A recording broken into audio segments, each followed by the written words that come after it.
So what's up? Today I'm gonna address something that one of my subscribers asked me on one of my videos. His name is Shadow Slayer, and he saw my video of me going to a school in, oh, by the way, the reason I have this thing on is because it's kind of chilly in here, and I got the bright idea to cut all my hair off. I have no idea why I decided to do that, but I did, and now it's cold. So probably don't even need it now. It's kind of warm, but anyway. So yeah, that's why I'm bald-headed, because since COVID, I've been cutting my own hair. Anywho, yeah, so one of my subscribers, Shadow Slayer, he left a comment on one of my videos. He saw the video of me going to a village school in Africa in Watamu, Kenya. And he made a comment. He said, "It's crazy how you can just walk onto the school campus. Could never imagine that in America." So, Shadow Slayer, I really felt compelled to respond to your comment on that, because actually I've had other people that have asked me different questions about different things in Kenya and, you know, what the culture's like or whatnot. But I can tell you like this.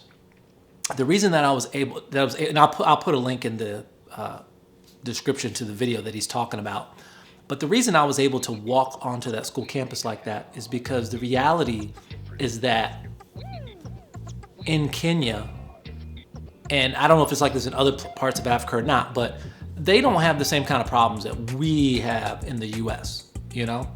For example, going onto a school campus like that, they're not as worried about school violence per se as what goes on here, okay? Because first of all, there's something called street justice in other countries, okay? So if you do anything to harm a child, you don't have to worry about the police. You know what I'm saying? You got to worry about the people, you know? And more than likely, the police will look the other way, you know? So, yeah, it just never enters into their mind, I guess, like it enters into our mind here because of all that, you know, we see on the news with school incidents and whatnot. Yeah, you know, the whole thing is actually kind of perplexing, because I had another incident that happened on my first weekend there.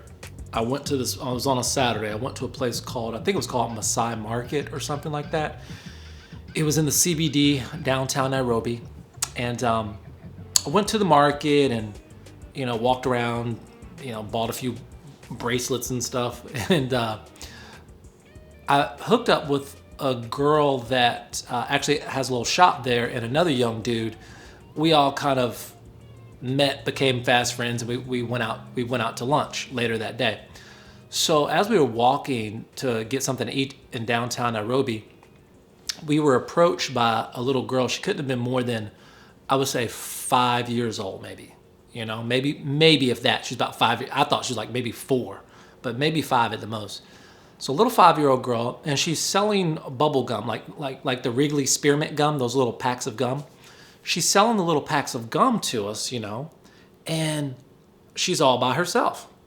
And I'm looking like, okay, you know, where's the mother? Where's the, you know, I'm like, where's BeBe? You know, for those of y'all that remember BeBe kids back in the day, it's like, where the fuck is BeBe? Where's the parent? Like this kid, like 4 or 5 years old, out the blue, walks up, busy street, selling something, no parent anywhere.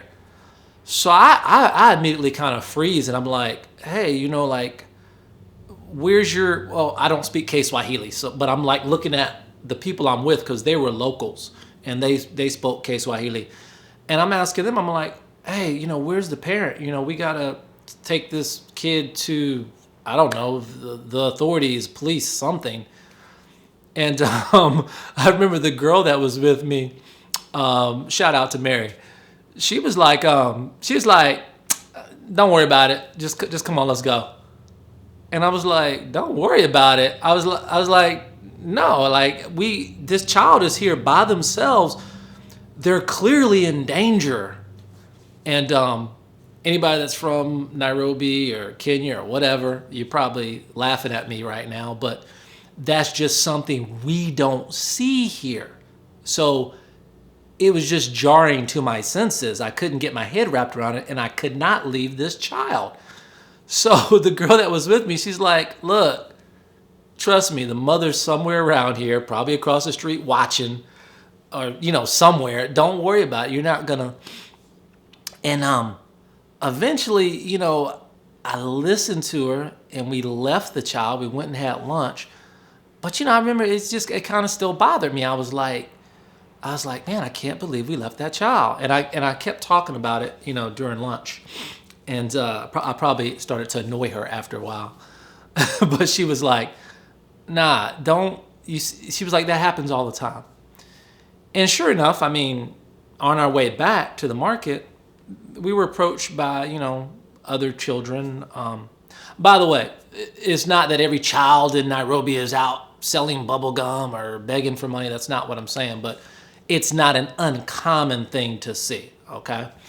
If you live in Nairobi, or if you live in a place where that is common, it's not. It's common there, but it's not common here.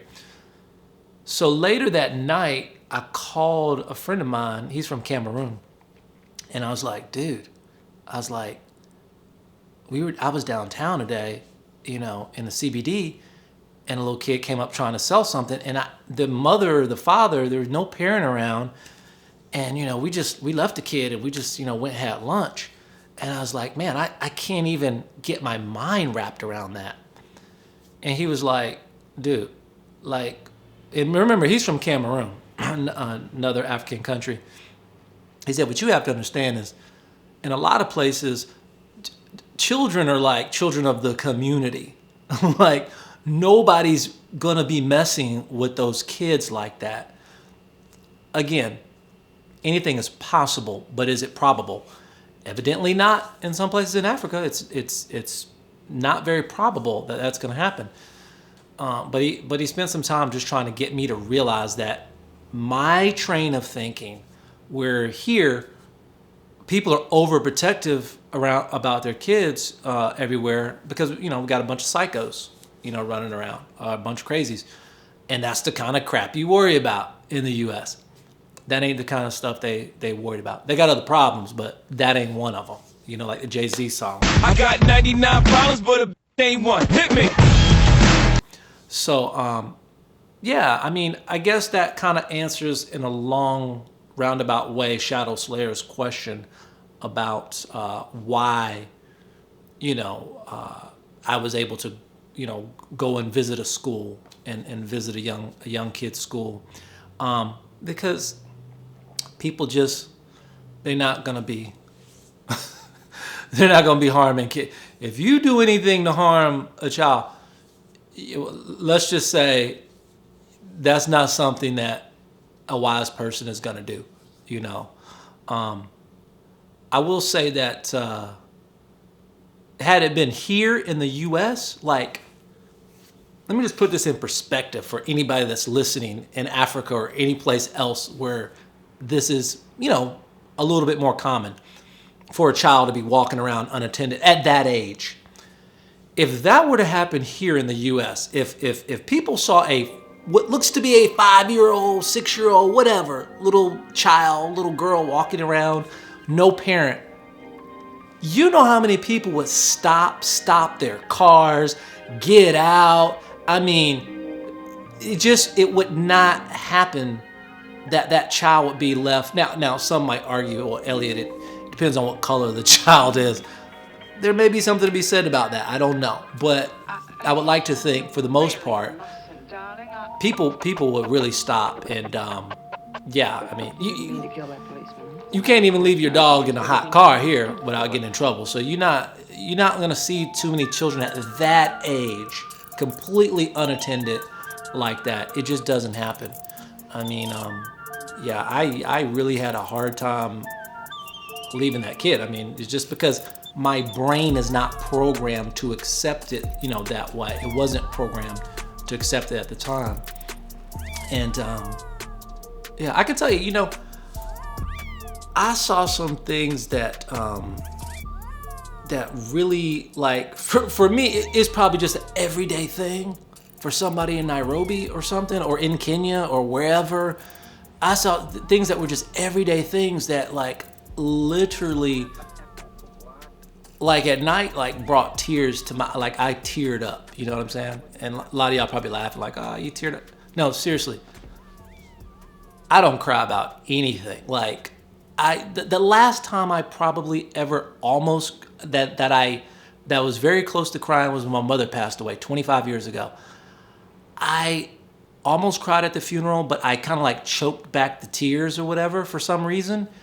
And if you can choke back tears and bury something deep down that's like that painful, you're pretty much probably going to have emotional constipation for the next 20 years or whatever, which is pretty much what happened. It's like not much can affect you if somebody close to you passes away, you know. So it really would take like an amazing feat of circumstance for me to shed a tear. Not that I don't care about people or care about things, but just to muster up that emotional context. You know, it's just, it hasn't been there for me.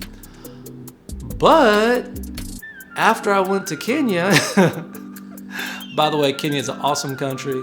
Loved it. Love the coast. Love Watamu. Beautiful city. They got rich people there too, before anybody starts hating. But there's some things that I saw that I'm so not used to, and when it comes to kids, like that's probably my soft spot. So I really couldn't take it. And I know if I couldn't take it and I had emotional constipation for 25 years, I don't see how, I know any woman couldn't take it. And I don't want a lot of y'all to get mad and say, oh, I couldn't take it. No. If you're a woman, you couldn't have taken it. You would see a little child, you'd be like, I'm taking that child home, you know, because we're not used to it. We're not used to it. But it actually brought tears to my eyes. Yeah, it's crazy. Also, let's see, another weird thing that happened. Oh yeah, actually, like a few days before that. I had went to get my SIM card from Safaricom. I went to one of those like gas stations that have like a Nivus on one side and a strip mall in the back. So I went to the strip mall to get my SIM card. And on the way out, I was going to walk over to the Nivus. And Nivus is like, it's a grocery store for those of you that don't know. Nivus is a big name grocery store in Kenya. But they also have like little smaller ones that are like in gas stations or whatever, kind of like more like a more full-featured 7-Eleven, if you will. So anyway, I was going to walk over to get me something to eat. I noticed some little boys, probably between the ages of, I would say, 4 and maybe 8. There were 3 of them. The youngest was probably 4 years old, and the oldest couldn't have been no more than like 7 or 8 years old. And I noticed they were going around, you know, they were asking people for money or whatever. And I noticed them before I even walked over to the Nivus. So, you know, I was thinking to myself, I was like, they didn't see me. They were preoccupied with somebody else. But as I went to the Nivus, I was like, you know, I already knew I was going to give them something, you know. And then when I got into the Nivus, you know, there was some snacks or food, these little hot dog things that people eat or whatever. But, you know, I just remember thinking like, this is rough. This is a rough one. No, I got it. Rough. I got it. This has been the roughest of the roughest. I got the little weenies, little hot dogs and stuff, and I walked out. And sure enough, I knew they were going to come up to me. So sure enough, they came up to me. And actually, I started walking to them. And, you know, so, but anyway, yeah, that right there, that was rough. I don't know. That was rough. That was rough for me. So some of you out there probably are like, God, this guy's a weakling. You know, you know, but yeah, I never thought that children, I would be that emotionally, you know, moved per se. Because for the most part, I'm not here in the States because I feel like people have a lot here, and I generally am not moved by the plight of older individuals here. But when you know somebody's really asking for something because they really need it, like really need it, It's like it does something to you. So, but yeah, you've seen all my other videos. Kenya, the coast of Kenya, Watamu is a beautiful place, but there's just some things that'll make you go,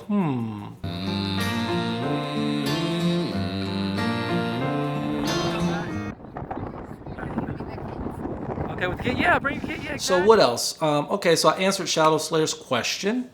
Somebody else left a comment where they said something like, in one of my other videos, they were like, because I was showing that I think that Kenyan women are great cooks. They're very family oriented. They can cook. They're very easy to get along with. So somebody left in the comment, they said, "Oh, hope you're not bringing that passport bro stuff to Africa." And I'm thinking to myself, listen, people travel for all kinds of reasons, okay? And true enough, you probably see more content about people traveling, overseas to meet a woman or whatnot. But first of all, that tells you two things. The first thing that it shows you is just how much power women actually have. I mean, if a man will leave his earthly possessions and travel and venture out on an adventure to find love or whatever he's looking for, it shows you that women are very, very, very powerful. So a lot of people probably don't think that here in the United States, but the reality is that most of what gets done on this planet probably gets done for a woman. It's not done for us, trust me. It's probably done for a woman. So, but no, I don't think anybody's bringing the Passport Bros movement to Africa or whatever. But with that being said, I'm sure there's a lot of African ladies that are, would be, very happy to meet a nice man, whether he's from Kenya, Nigeria, South Sudan, Atlanta, wherever. So don't hate on the Passport Bros, One thing about traveling abroad, what I've noticed is that no matter what somebody shows you in a blog, in a video blog on YouTube, it can never fully encompass what it is to really be there, Because I've watched videos of people in Dominican Republic, and they always show you the same thing. They're in Sosua or whatever, and they're in this like red light district kind of thing. Not all, but some videos. And when you actually get there and you see a country for what it is, you realize that, wow, they can't show you everything. First of all, they can't even show you everything about where they're at, because you're not going to have your camera out like that just taking pictures of people. It's creepy, it looks weird, and it's just not something you're going to be doing. So to really see and to get a sense of everything that's happening, you really just have to be there. It's even Nairobi, Kenya, you can't even, there's no way to adequately describe it. It's almost like what Lawrence Fishburne said in the movie The Matrix. Unfortunately, no one can be told what the Matrix is. You have to see it for yourself. And that's true. You cannot explain it. You cannot show it in a video. You can show a video, but it is a whole nother story when you're in the midst of it. So yeah, that's about all I can say for now. If anybody has any other questions, leave a comment, leave a like, whatever. And yeah, I'll leave you with some guitar.